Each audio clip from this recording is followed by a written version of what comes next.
Nepal super league season 3 Jhapa FC versus Butwal Lumbini FC. आजको खेल भने रोमाञ्चक हुनेवाला छ।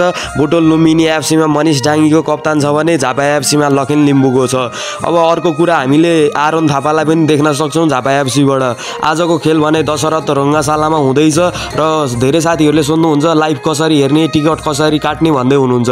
तपाईँले प्रत्यक्ष लाइभ हिमालयन एचडी अथवा एनसेल एचडीबाट हेर्न सक्नुहुन्छ र घरैमा बसेर टिकट भने खल्ती एप अथवा आइएमई पेबाट गर्न सक्नुहुन्छ। आजको खेल भने साँझ 6 बजेबाट सुरु हुँदैछ। काठमाडौँ भ्याली अथवा ललितपुर सिटीमा हुने दशरथ रङ्गशालामा भेटौँ र आउट भ्यालीमा हुनुहुन्छ भने आफ्नो व्यस्ततालाई अलिकता पछाडि राखेर गेम हेर्न नछुटाउनु होला।